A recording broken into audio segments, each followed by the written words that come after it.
are fighting non-violently.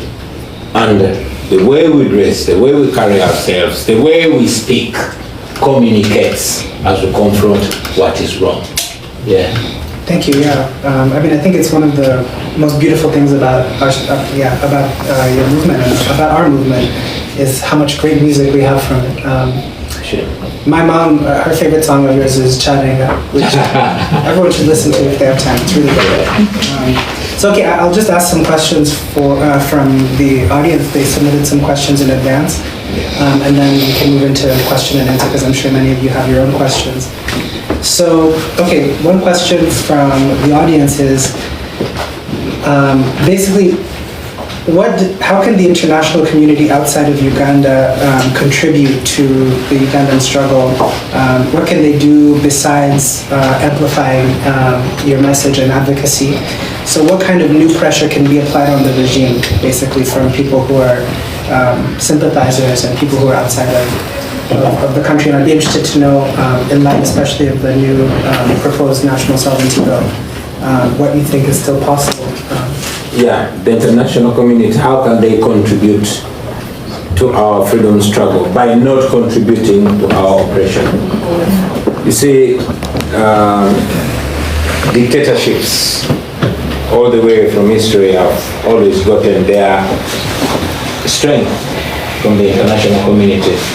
Today, I mean, for decades, Museveni has been getting a lot of money. In the recent years, Museveni was getting up to $1 billion from the US government in terms of in form of military cooperation and others from the US. But this very money has always been the money that is used to subjugate us. 2018, I had my drive. I was supposed to be a dead man. They shot at my car and killed my driver. They used an American gun, you know. So what we, and indeed this in many ways has always been turned around on us.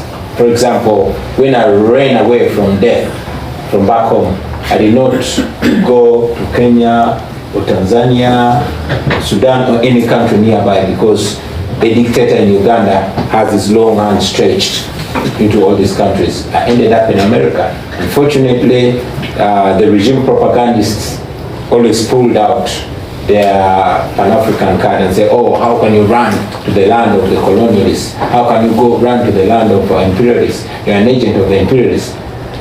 And yet, in reality, they are the agents of the West.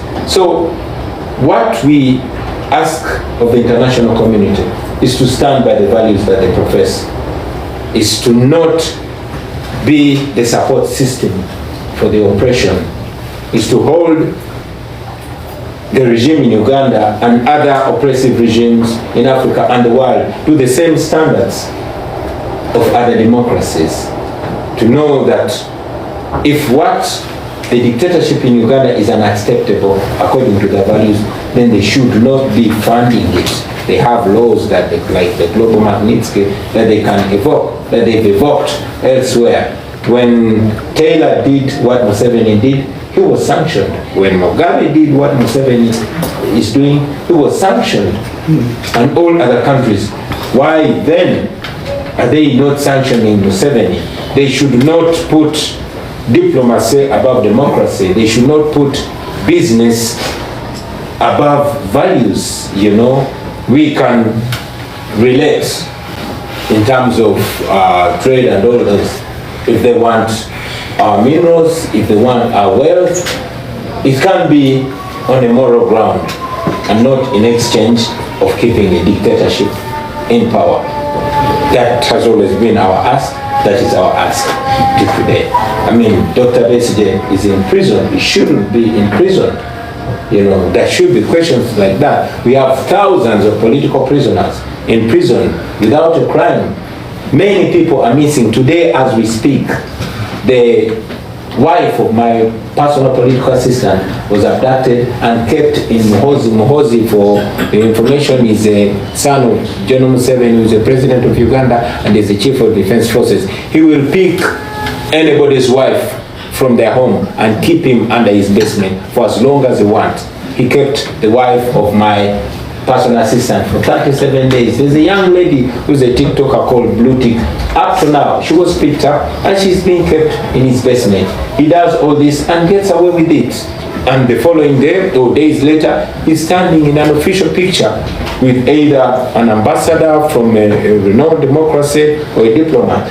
I think that's wrong. I think America and the developed world should not be partners in crime with dictators like Museveni. That is our ask. That is what they can do. We are not asking them to come and save us. We're asking them to stop sponsoring our operation and to stop being part of our pain. Or else we see them as partners in crime. Now to the American citizens and citizens of the world, all we ask of them is to keep their eyes, to give us some attention. We appreciate the attention that they give to the world, the attention that they give to Ukraine. I personally went to Ukraine, to see what's happening there. The same attention they give to Ukraine, they should give to Congo. They should give to Uganda. They should give to Sudan. More people are killed in Congo than in Ukraine and Gaza combined. So they should give us attention. They should.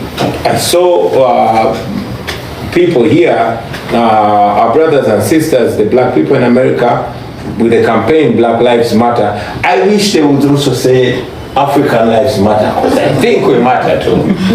Yeah. So give us your attention. Indeed, that's what brings us here, to seek your attention, to be able to highlight our plight. And if you permit me, I'll also use this opportunity to challenge you, the young people. I mean, Columbia University is an amazing university. For me, from what I've read, I know all these great leaders in Africa and the world have come here. The Kwame Nkrumahs, the Obotes, the Nyereres and others, they've been here. You are the Nyereres of today. You are the Nkrumahs of today. You are our hope. So rise to the occasion. There's a reason why God, if you believe in him or her, there's a reason why God picked you up to bring you here. If you don't utilize that for the benefit of the millions of us that are home, you will be a loss. Thank you. Thank you.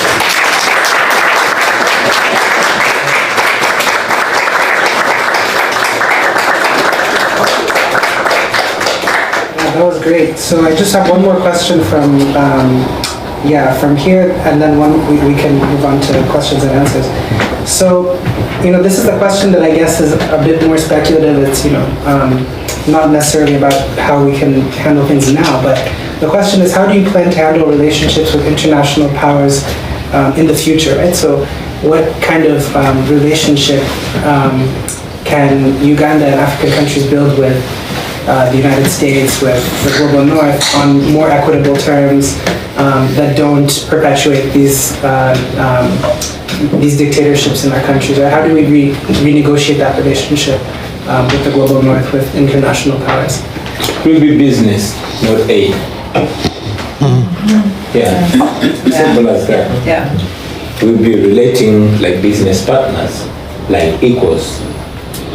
Yeah. Right. That's great. Okay. Well, very short. So, okay, I guess we can now open to questions and answers.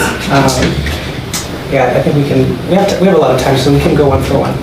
Did you have a question? Yeah.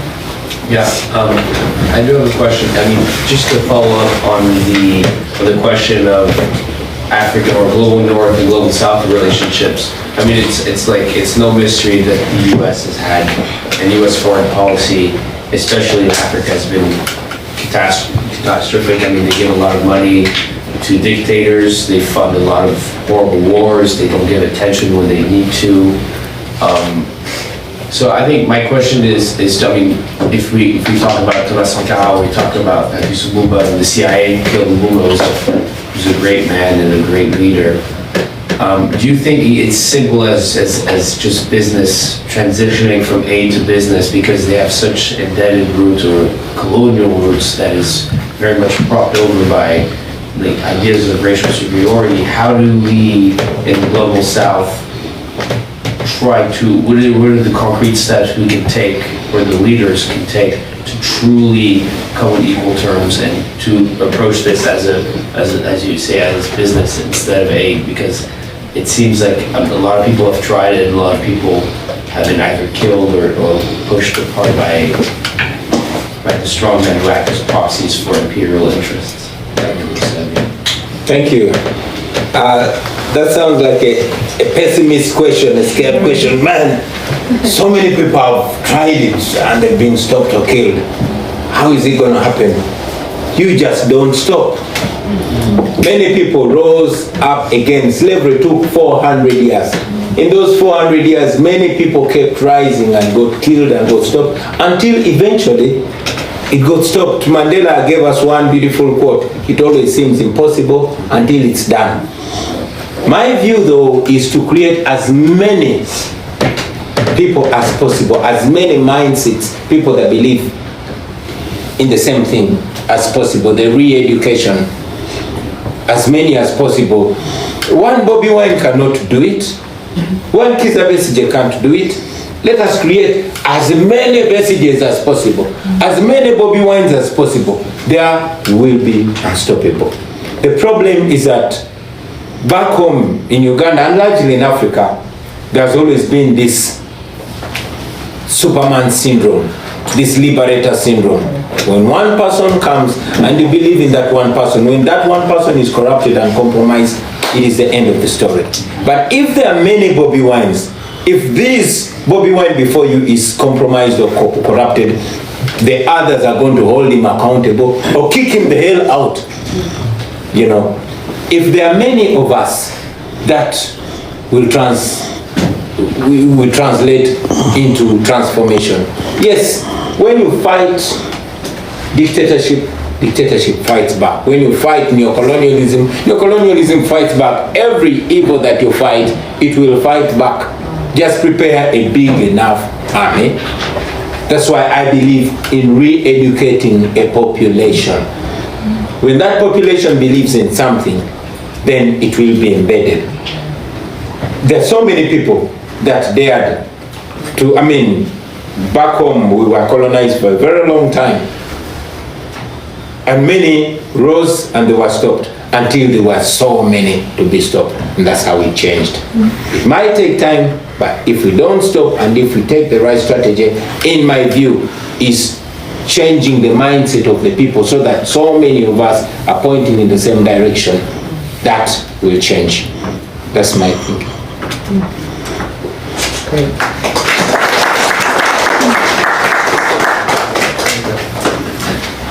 Hi, thank you. It's a big honor, and I've also written a paper on you.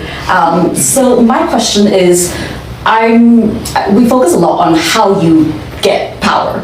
But for me, I want to think about the day after because I have confidence in you. And we've seen a lot of youth revolutions around the world, around Africa, Sudan, Senegal, Tunisia, South Africa. But a lot of them have then later been hijacked, or even the leaders then turning back and betraying the people who they rose up for at the start.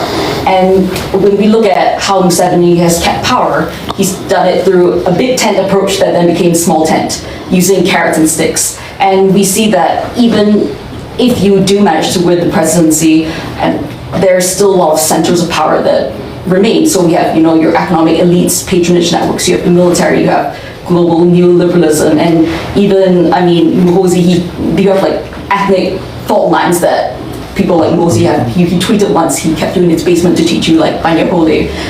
So how do you ensure that you have that sort of structures within your movement and in the future that prevent any transformation from being hijacked and even preventing maybe yourself from turning bad, I guess, because not all these people start out as monsters, as you pointed out. Mm-hmm. So what happened down the line and how do we make sure that doesn't happen?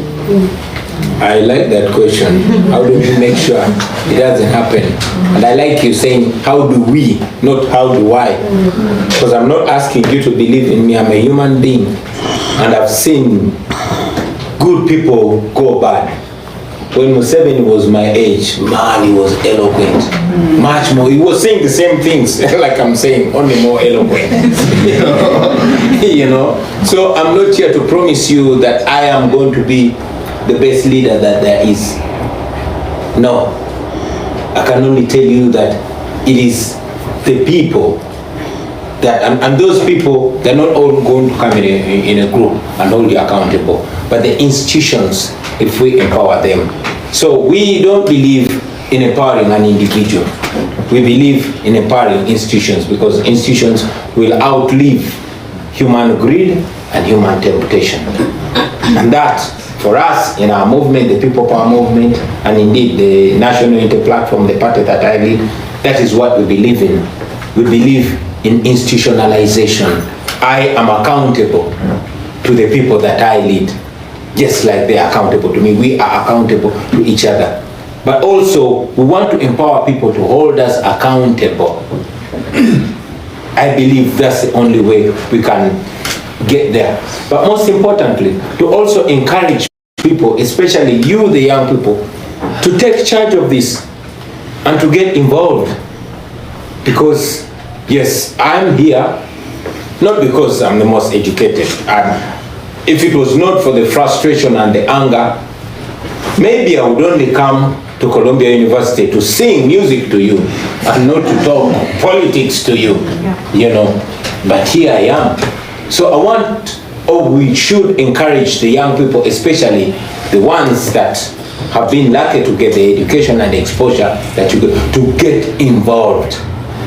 And when we get involved, then we get to hold our leaders accountable to do the right thing, but not to leave one person to choose. Like I said, leaders don't do the right thing because they are so good-hearted. They do the right thing because they are held accountable and because they know there are consequences to doing the bad thing. Yeah. Thank you.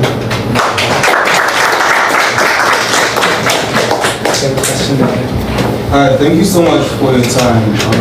I had a question with regards to what you see the role of, I guess, continental bodies such as the African Union, East African Community, as well as SAHA, with regards to promoting greater accountability for, I guess, democracy within the continent.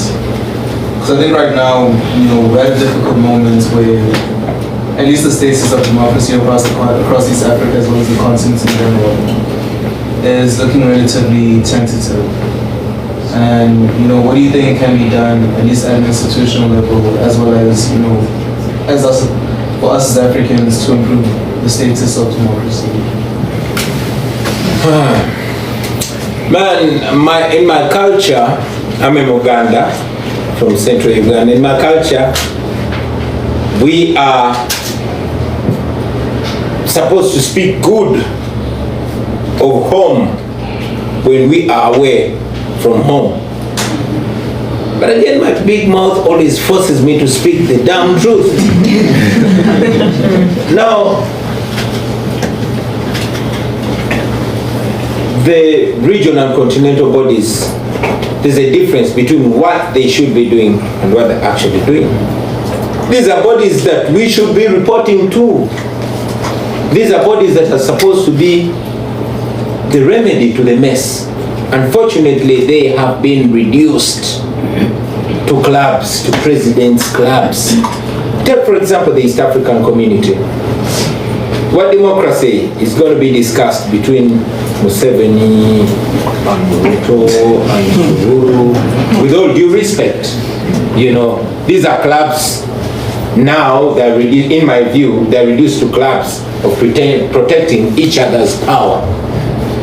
No wonder Ugandan security will illegally cross into Kenya under the watch of Kenyan security, abduct Dr. Kizza Besigye, put him in a car boot and drive him across the border illegally against international law. And they will not only be inactive, they will not only do nothing, but they will also say nothing. I mean, elections have been rigged and, you know, all that has been swept under the carpet by regional bodies that, like the East African Community and the African Union. You know, look how much trouble is going on in South Africa. I am yet to hear a word from the African Union In many ways, the people of East Africa and largely Africa are on their own. Maybe this calls for the rise of a new generation to do different. But as of now, the East African community is nothing what its name, and so is the African Union. No, and I mean, just to highlight what you're saying, I mean, after the elections in Tanzania, many people said actually that Ugandan security was involved in the violence that took place in Tanzania. In their election, but after the election, Museveni was the first one to go show up and congratulate President Suluhu and to normalize what had just happened. I remember seeing a tweet at some point saying like, these presidents are just in a group chat copying each other or something. Which, I mean, it seems true. Even in Tanzania, if something like that could happen in Tanzania, I mean, everyone was shocked. Other questions? Thank you so much for being here. I'm really appreciative this. I'm Kenyan. So in 2024, we have the finance bill approaches like what was led by Gen Z. And I'm wondering what do you make of that protest? Because it was partyless, we have no leader. I'm wondering what do you think of that and what can be done in the future to hold our leaders accountable? Thank you. Those young people of Kenya are such an inspiration. That is the way to go. And I would encourage all the young people of East Africa and indeed the world to emulate that. To be tribeless, to be partyless, and to be religionless, but to look at the truth, to look at what serves everybody, what makes everybody equal, and go for that. For so many, and I'm calling upon young people to be partyless. I'm a leader of a political party, but I always tell the young people of Uganda and indeed East Africa and Africa not to be boxed to their political parties, but to follow what is right and do that. At least they were able to push back against that bill and it was thrown out. Today, and Anselm talked about it, today there's a new bill in Uganda.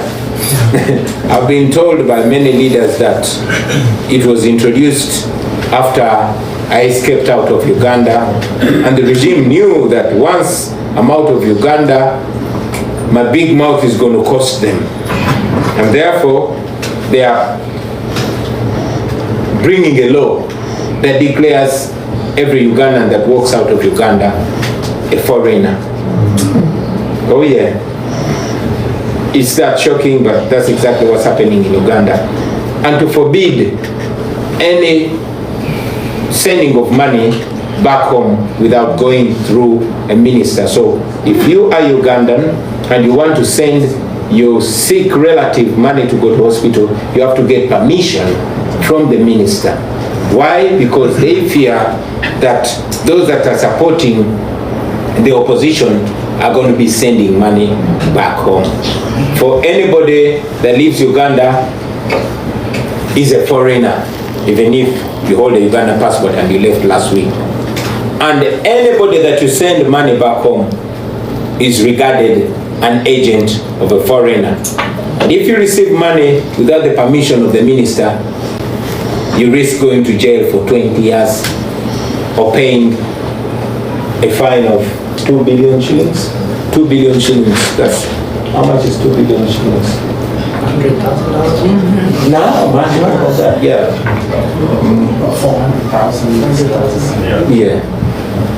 Thereabout.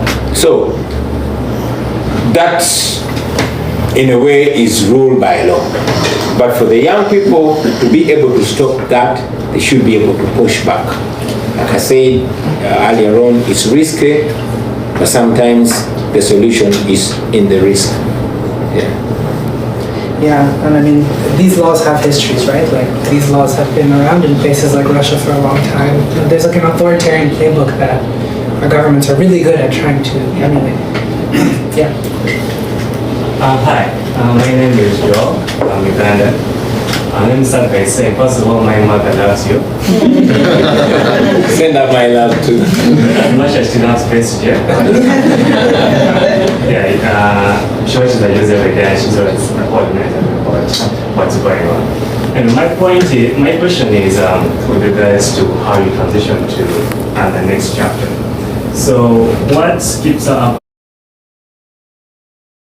at night? What really troubles her is the threat of violence.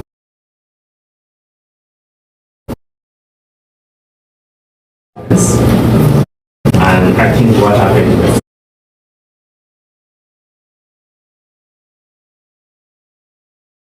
sort of find the status quo as long as, it doesn't lead to thousands of people dying.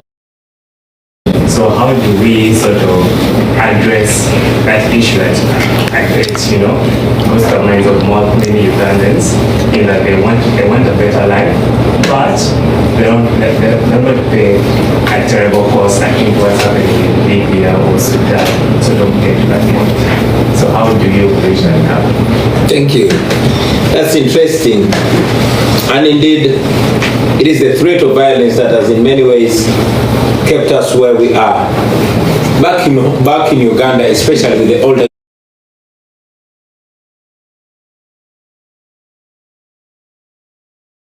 generation,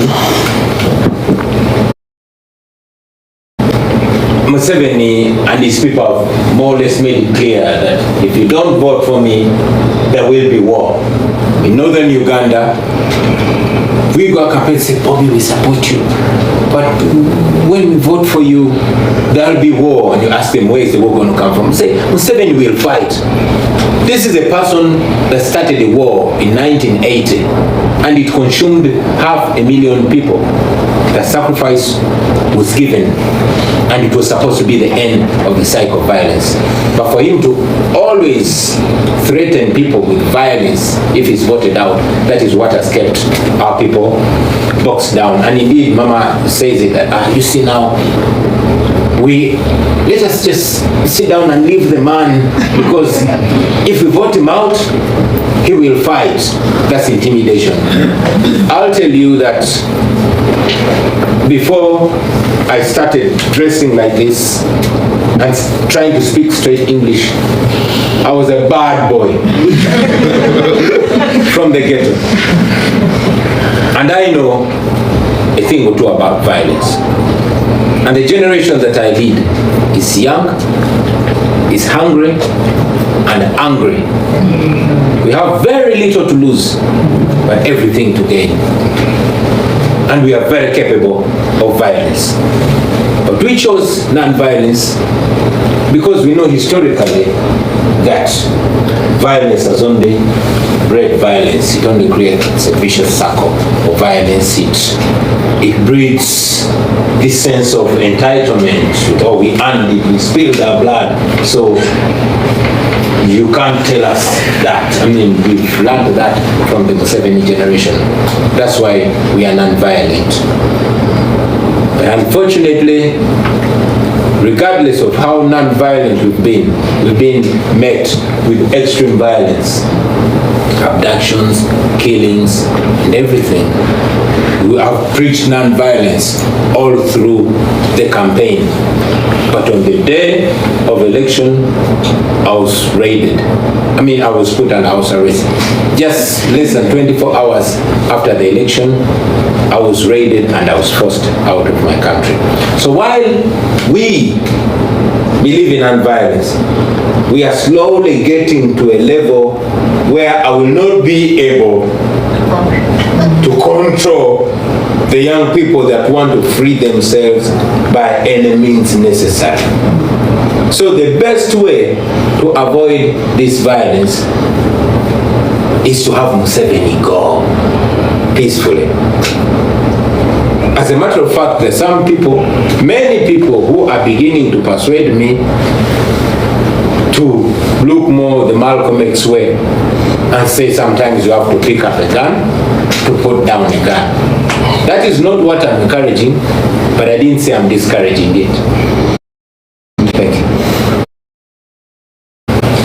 Yeah, and I think also just on this question of violence, I have a lot of friends who say similar things, like what will happen, like maybe we'll be brought back into war. But I took a trip to Kidepo recently. I mean, these areas in the north were really only pacified very recently. People have memories of like violence and fighting that was extremely traumatic, way beyond into like the NRM period. So the question is really peace for whom, right?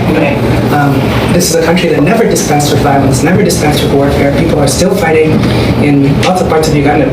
Uganda's actively engaged in like at least 4 different wars at any given time. So yeah. Yes, thank you. So you're very apt to recognize that the U.S. is no longer really pushing forward in the world as it maybe used to be, especially the current administration. But of course, there are also other powers getting involved in Uganda.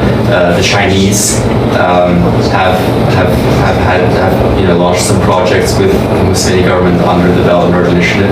So I was just wondering, what is your general view on Chinese involvement?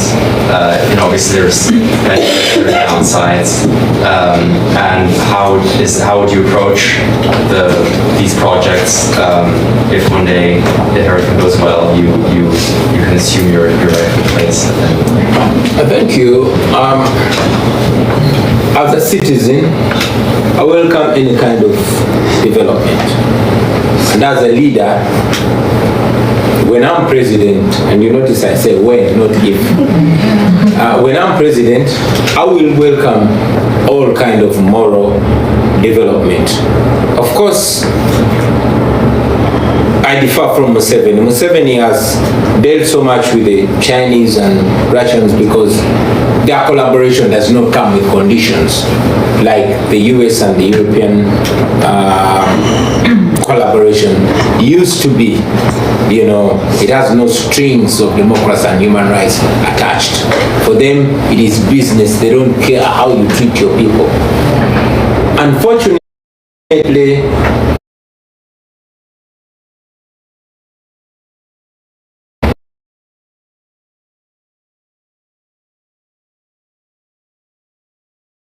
now China is taking business